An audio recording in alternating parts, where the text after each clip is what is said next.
L'ADIR et RFO, avec le concours de l'Europe, l'État et la région, vous présentent les nouveaux défis.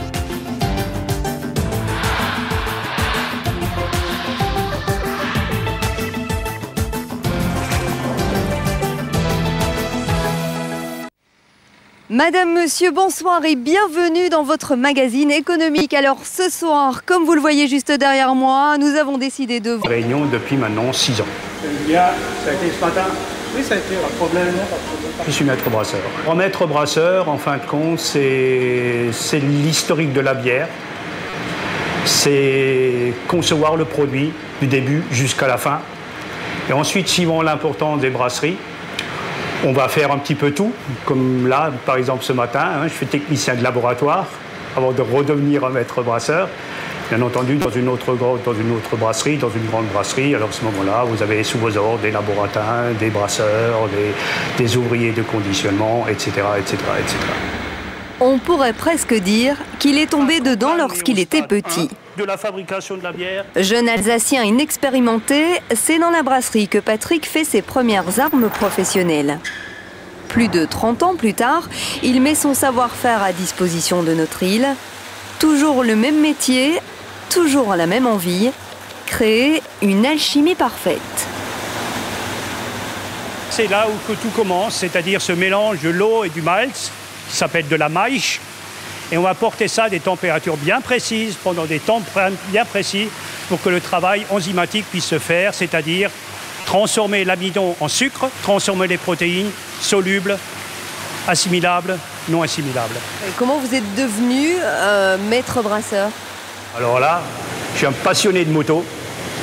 Je suis sorti de l'école première fois à l'âge de 14 ans. Je voulais d'abord une mobilette, ensuite je voulais une moto. Mais pour avoir de l'argent, pour me payer ça, il fallait travailler. Et donc voilà comment j'ai atterri pendant les vacances dans une brasserie. J'ai eu la chance de tomber sur un directeur technique à l'époque qui cherchait des jeunes. Je ne savais pas trop quoi faire de ma vie. Et j'ai commencé dans le métier. En fin de compte, j'ai trouvé un métier, puis le métier m'a trouvé. Le métier l'a trouvé et il est finalement devenu ingénieur en agroalimentaire. Après une carrière en Alsace, il quitte la petite brasserie de ses débuts pour un grand groupe. Ensuite viennent les voyages, jusqu'à ce que Patrick rencontre ses futurs collègues. Un beau jour, mon directeur technique me téléphone. À l'époque, j'étais responsable de malterie. Et dans son bureau, il y avait 13 réunionnais, dont le brasseur Julien.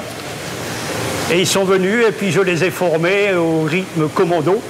Et puis en 89, un coup de fil, voilà, monsieur Chanouten, je cherche un brasseur, maître brasseur, je ne voudrais pas venir à la réunion. Vous avez été formé par Patrick, c'est ça?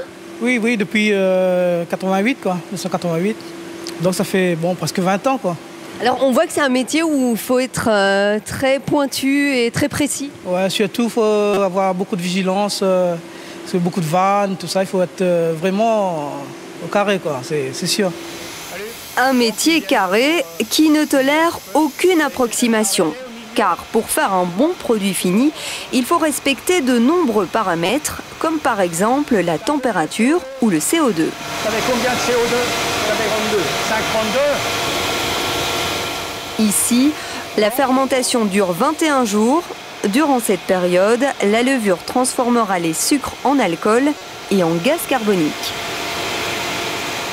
Ici, c'est un petit peu comme de la musique.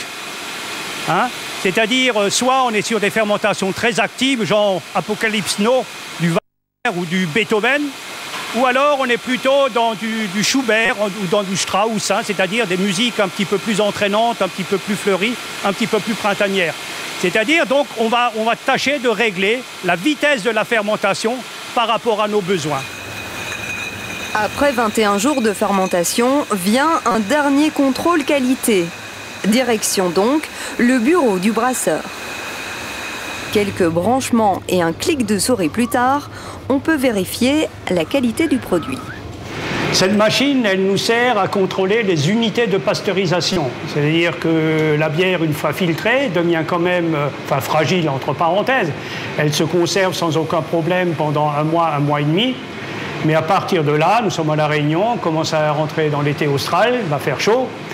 Et donc, s'il y aurait encore une ou deux petites levures là qui traînaient dans la bière, ben, elle serait contente. Je crois qu'elle repartirait en fermentation et ça foutrait un petit peu le boxon. Voilà. Donc, il faut pasteuriser. On appelle ça la pasteurisation.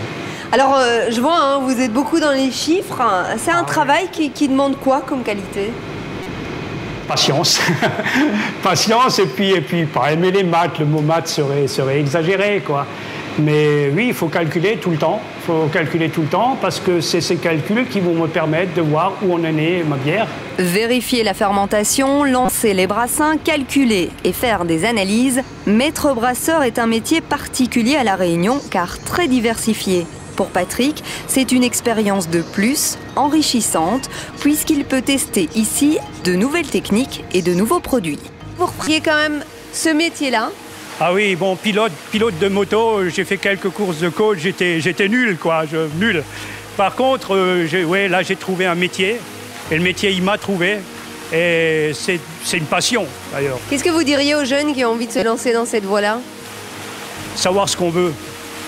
Et c'est un métier qui impose une discipline. Quand on dit 60 degrés, c'est pas 58, c'est pas 62, c'est 60. Donc, une discipline. Par contre, les places sont chères. À l'île de la Réunion, il y a 2 maîtres brasseurs. Il n'y en a pas un troisième. Donc, les places sont chères, mais un métier passionnant. À partir des études d'ingénieur agroalimentaire, il y en a bien un. C'est une passion. Il faut que ce soit une passion. Avis donc aux amateurs, ceux qui ont envie de s'exporter, car on estime à environ 250 le nombre de microbrasseries en France.